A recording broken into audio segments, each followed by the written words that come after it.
Like a loving and watchful parent, the sincere devotee gradually learns to guide the mind, to monitor its straying, to redirect it.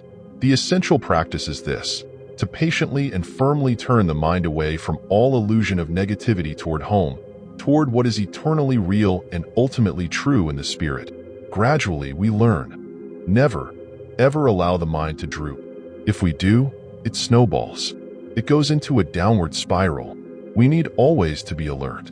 We need always to be awake. We need always to be open and watchful of the thoughts of the mind, observing how the mind plays, where it goes, of its own accord. We need always to cultivate our befriending mind. Most of us are not alert. We don't know or notice when the negative forces start to play. Often, it is only when we are in the abyss that we begin to realize it. Then it is very difficult to pull back, to reverse direction. If only we could always be meditative, prayerful, in touch with the Guru, in touch with our beloved, the beloved within. If only we could stay in touch with the remembrance of the divine name within, continuously praying for the support of divine grace, continuously praying for divine love's protection. Then it is divine grace, it is divine love that manifests as conscious awareness of our mind. We are watchful. We are vigilant. We are keen to know what our mind is saying, where it is leading us. Then, we do not allow our mind to become depressed, to get mired in untruth and spin out of control, to be an undisciplined child who does not listen to us.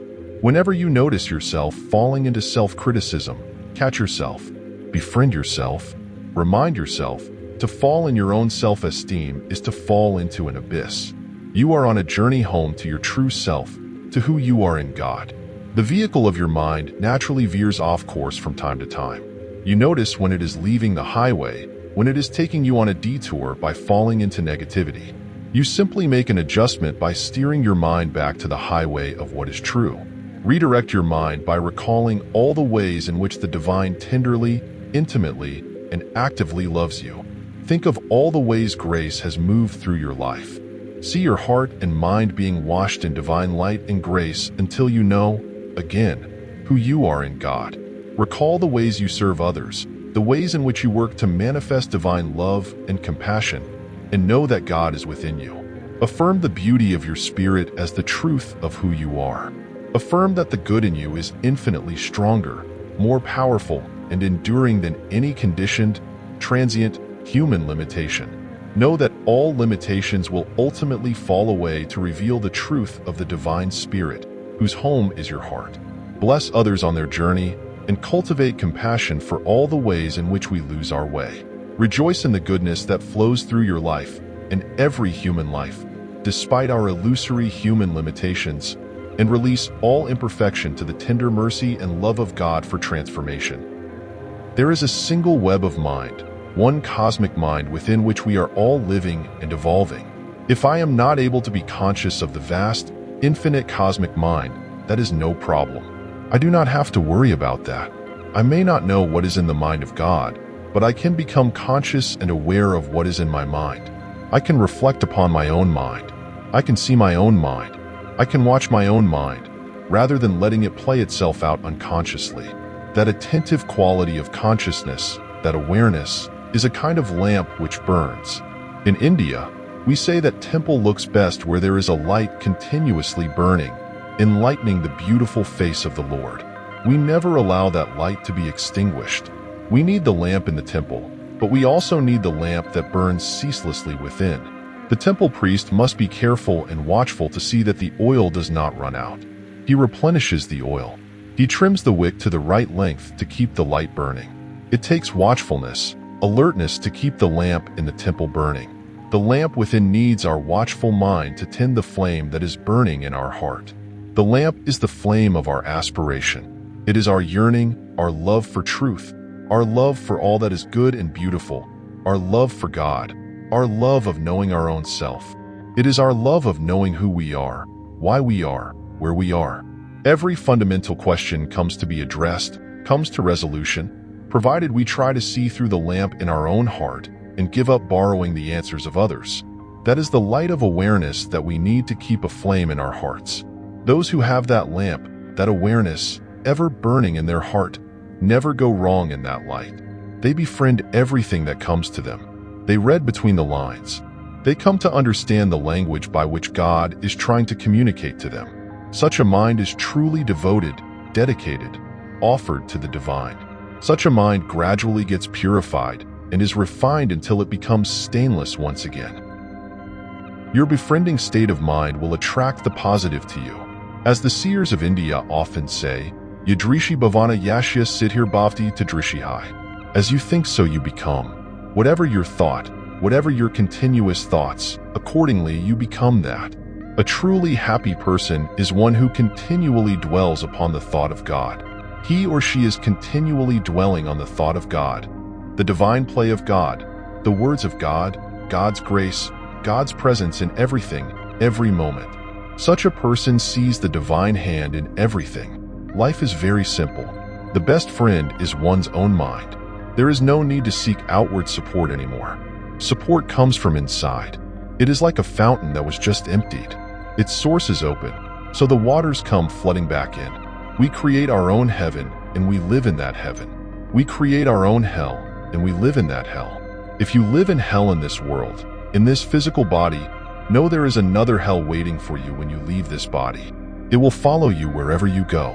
Because you created a hell for yourself, you framed a hell that is going to go with you. Whatever the last thought you have in your mind, accordingly, you find your home in the astral plane. The last thought does not come by accident. It comes from the accumulations of the past, reaching forward to form the present. The whole of the past goes to meet the last moment.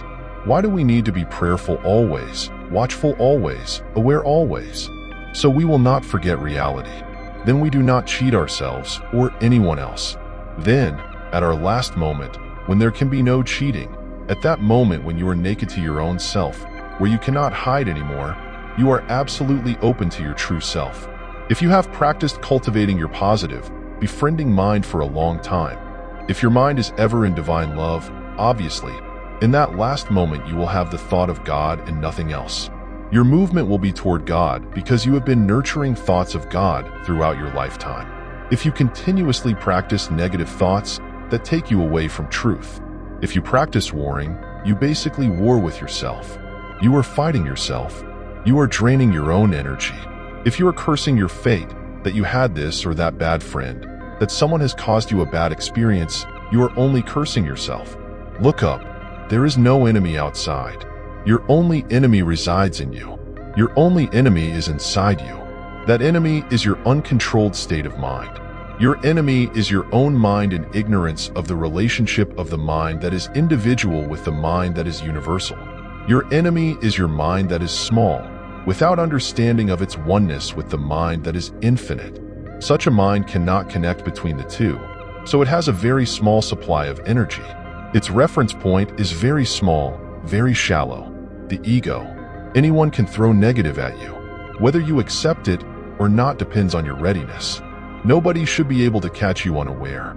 You can move with awareness. You can think with awareness. You can breathe with awareness.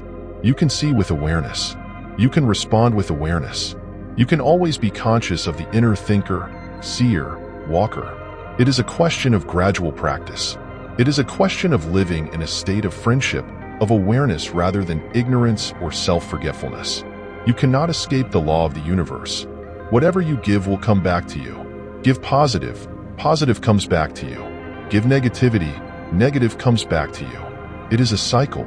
It is up to us to anchor ourselves in the firm conviction, in the faith that, yes, we are not going to move an inch, we are not going to budge, even a little, from our commitment and dedication to our own faith and our oneness with God. The more you practice cultivating your befriending mind, nobody can make you unhappy unless you resolve to be unhappy. No outside circumstances, no situation, can make you unhappy unless you agree to become unhappy, unless you sign the contract to be unhappy. There is a contract to be unhappy. There is an offer, and there is an acceptance. Then it becomes a contract. Somebody may make you an offer, but if you reject it, there is no contract. It is up to us with any external, negative situation. Until we sign, there is no contract. It cannot bind us. We are free. We need to be certain that we understand the terms of the agreement. Take the time to be sure. Don't sign until you know what you are agreeing to creates a bond of friendliness. The bond of friendliness comes only when you sign with full awareness, knowing that you are befriending your own mind, knowing that you are truly acting on your own behalf, on behalf of your spirit. You have no friend or enemy outside of you. If you think deeply about it, you will find that you have only one friend and no enemies. If there is an enemy, take care of it. You take care of it by being positively oriented within your own mind. Continuous prayer, continuous meditation, continuous dwelling with those higher thoughts will gradually release the potential divine powers within you. That gradually elevates you to a plane where negativity cannot reach you. Positive power is within us. Negative power is within us. What we accept is up to us. There is no satisfaction in finding anybody else responsible for the miseries of our lives. That only increases the burden of our misery. You have come to this body with the accumulated karma of your past and past lives. You have come to this life to work out this backlog. Do not add any more than what is to be burned in this life. It is not intelligent to add to it with further negativity. The more you resist and react to what has come to you, the more it persists, the more it lingers, the more it increases. In India, the story is told of a cycle thief who once stood before the judge to receive his punishment. The judge asked the thief, "Did you steal the cycle?" The thief replied, "No, sir, I did not." The judge said, "Pay 10 rupees and go." The thief further pleaded, "Sir, I am a very poor man. I can't afford a penny. How can I pay 10 rupees?" The judge said, "Pay 20 rupees and go." The thief continued to insist that he be allowed to go without any penalty. The judge replied, "Pay 50 rupees and go." The thief pleaded, "Sir, I will die. I can never pay that. Please forgive me." The judge said firmly and calmly, "Pay 100 rupees and go." The thief finally had to pay 100 rupees to be free. This is a story about our destiny, created by none but ourselves in ignorance. When you can be released by paying only 10 rupees, why pay 100?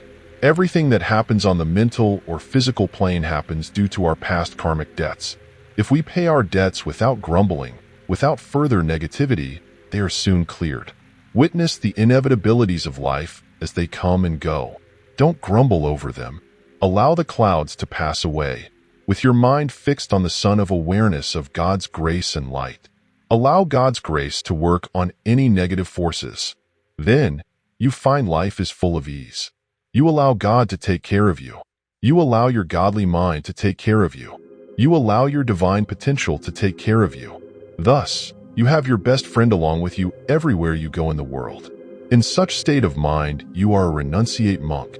You may be wearing any clothes of your choice, but your state of mind is the mind of a true monk, never reactive, ever responsive.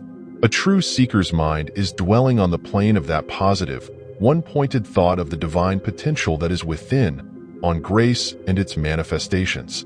Then continuously, acceptance happens. It happens spontaneously. That is what we all are seeking in life. It is the one thing we need to achieve. It is important that we always return to a positive frame of mind. Never look through the glasses of negativity. Never analyze anything from a negative frame. See the hands of the divine behind every small instance in your life, however bitter or sweet. Convert any situation into your favor by changing your attitude toward that situation.